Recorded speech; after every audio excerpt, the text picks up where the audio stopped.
Ladies and gentlemen, the Cub Scout presents to you the Roast of Black Lives Matter.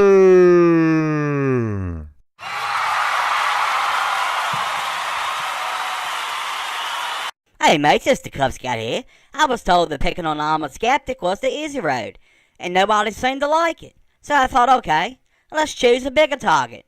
But since I'm scared shitless of Thunderfoot's neck, I had to look elsewhere. Finally, I settled on Black Lives Matter and decided to roast this hate group. Now, when I first thought about roasting Black Lives Matter, I was a little confused. Most of these fuckers already look pretty well done. But I don't want to make obvious racial jokes about black people. It's low-hanging fruit, or what we call in the hood, a crab apple. But seriously, it's tough to roast a group comprised of mostly racial minorities without injecting some racial humor. Thankfully, Black Lives Matter is actually a diverse group. It's made up of black people and trans black people. Those terrified white people who are attempting to become black.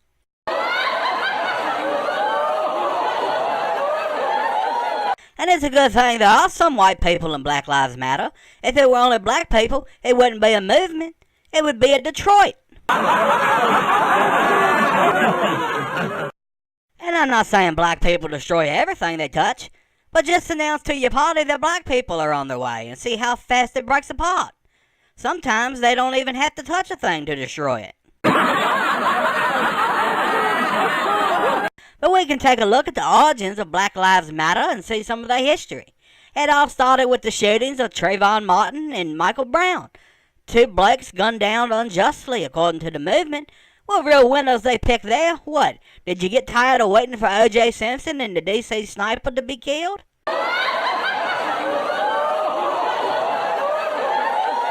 The group speaks about institutional racism and cites examples from decades ago and sometimes centuries ago. Perfectly understandable there. But while you're at it, don't forget to complain about the fact that TVs used to be black and white and that microwave ovens haven't always existed.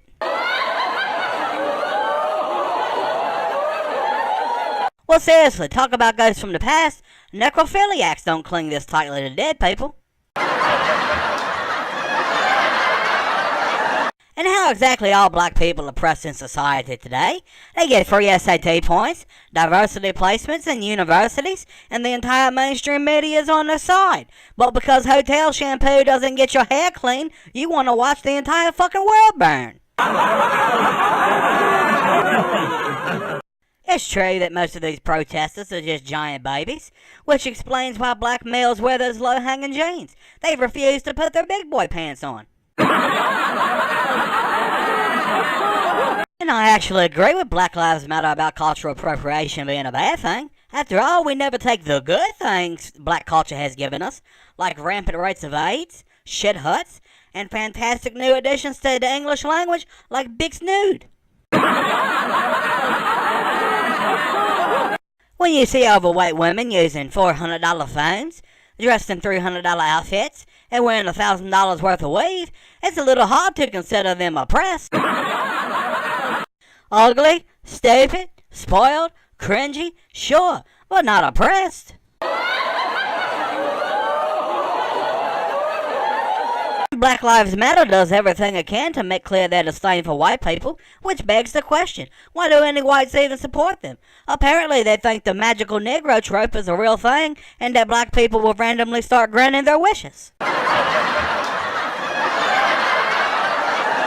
Or could it be more nefarious, of course? By wearing their safety pins and marching alongside the disgruntled blacks, maybe they're hoping to convince them to help raise their children. And speaking of child rearing, how many people out there are protesting in the hopes of finding their fathers?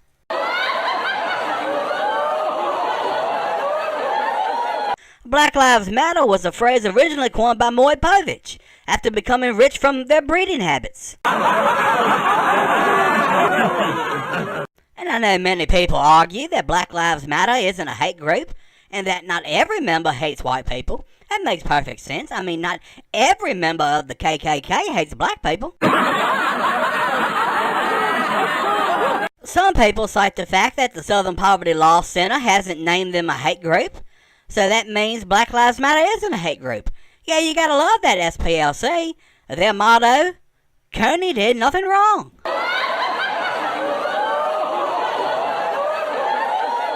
And you gotta love the SJW logic. You can't dress as Pocahontas, it's offensive. You can't dress as a Sultan, it's offensive. You can't dress as a Mexican, it's offensive. But you can dress up as a civil rights protester from the 60s, and it's fine. Why don't we turn the hoses on you and complete the fantasy? If you want a justified excuse to attack white people without reprisal, why don't you use the fact that white people murdered the Godzilla franchise? Lizard lives matter.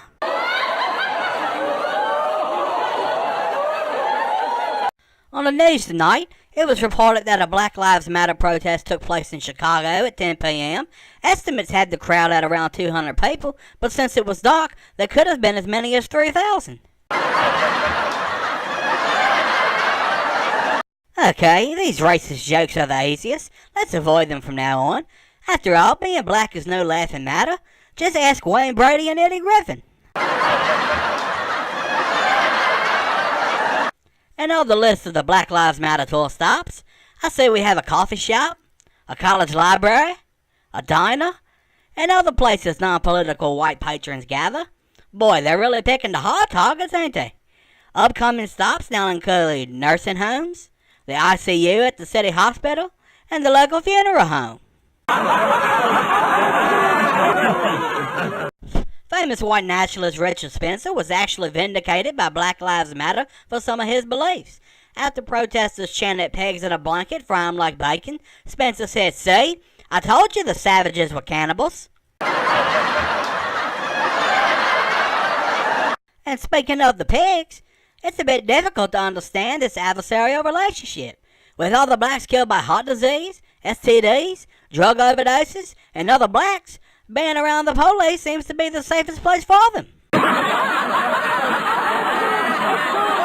At one recent event, hundreds of black people lay still on the ground and pretended to be dead in what they called a die-in. That night, wives of white supremacists everywhere were pleasured multiple times as the Viagra stock suffered a dramatic decrease.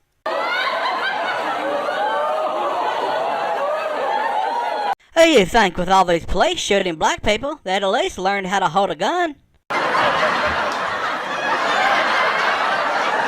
Everywhere they go, Black Lives Matter seem to yell, scream, and riot. Talk about setting the progress meter back. There hasn't been this big a blow to the black image since Pootie Tang. And have you seen the amazing ability of Black Lives Matter to extort guilt from white people? Yeah, nothing says I'm not a racist by being so scared of black people that you'll throw money at them so they won't hurt you. Some people are getting rich selling the safety pin boxes. Personally, I'm starting the line of t-shirts to say, "Please, black man, don't kill me."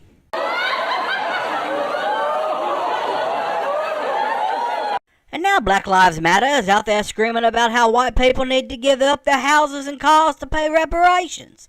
We're starting to see the true motivations of Black Lives Matter here. It was actually started by Oprah, when she gave everyone a car and forgot about these spoiled babies. But it is sort of brilliant when you stop to think about it, playing on people's guilt to get them to give you free shit. And look, they didn't even need to be hit by a hurricane this time. And white people are the go-to source when you need sympathy and money. Whites are always giving graciously, but for fuck's sake, at least shelter animals don't take your charity and turn around and start a smear campaign against you. Speaking of white people, how come we never get credit for the good things? TV, internet, modern medicine, automobiles? Pretty good shit. What are black people giving us? Macklemore. Another big complaint we hear from the Black Lives Matter group is that they want more taxpayer money invested in their communities. Yeah, that'll make America great again. While we're about the business of just fucking wasting money, let's go ahead and invest in Kodak, MySpace, and fucking Blockbuster. If you didn't know, there's supposedly a war on black people. Of all blacks killed, only 1% are killed by police officers. This is like blaming the plumber for your leaking toilet after someone else has burned your entire fucking house down. No one can accuse Black Lives Matter of being smart. Dropouts, single mothers, drug dealers, rapists, murderers, sure, but not smart. And I know what you're thinking. That's not fair. There are smart people in the Black Lives Matter movement. In fact, 1 out of every 100 manifestos written contains passable grammar and spelling. And I don't want to come down too hard on the intelligence thing here, but these are people who could watch a President Obama speech before immediately going out and screaming that we need black politicians. And have you seen some of these unkempt, nasty, smelly protesters recently? Holy shit! They finally decided to adopt some white culture, and they stole from the fucking hippies. And what's with all this fucking merchandising? I haven't seen anyone capitalizing on tragedy this hard since Piers Morgan and Sandy Hook. And on a human, visceral level, you gotta feel for these mothers who hold up their signs asking if their son is next. Statistically speaking, no, your son is not next to be killed by the police. The next to rob a liquor store, kill another black mother's son, well, that's far more likely. Oh shit, sorry mate. I said I was gonna stay away from the obvious racial jokes. I guess I'm just like black women at the weave shop. I can't fucking get enough. Okay, last racial joke, I promise. In the white community, mating and having children is called child rearing. In the black community, it's called a hit and run. And did you hear that Black Lives Matter is now throwing dance parties in state capitals? Sweet Kavanjane Hotep. That's just what a victim cause needs. A fucking disco. American-born Patrisse Cullors, a Black Lives Matter co-founder, is set to speak at Bradley University. Though there's been some racial controversy here, since the school paid her white counterpart even more money to translate Patrisse's words into English.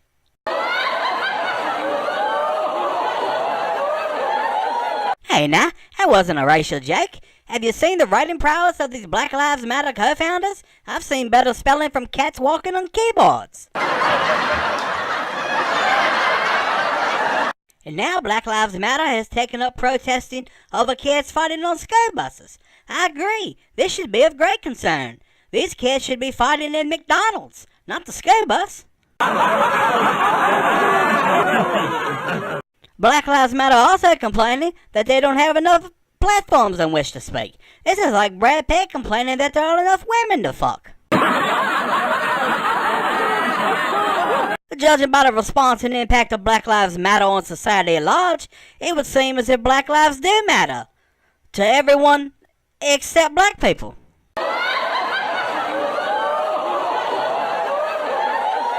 But if there's anyone happy with Black Lives Matter's performance, it's the makers of safety pants. Velcro and snap buttons, well, they're jealous as fuck right now. On a final note, it would be good to see the black youth of the West enthusiastic about something, like they are about the Black Lives Matter movement, perhaps logical thinking and real statistics, and maybe we need a new tact here. Perhaps we should get Little John to explain it to them. Okay folks, that'll do for your boy Cub Scout on this roast. If you want to see more roast or hear more roast, list in the comments below who you want to be a victim. And don't forget to like and subscribe. This is what the Cub Scout does. I roast these cunts. I'm just a nigga with a rocket launcher.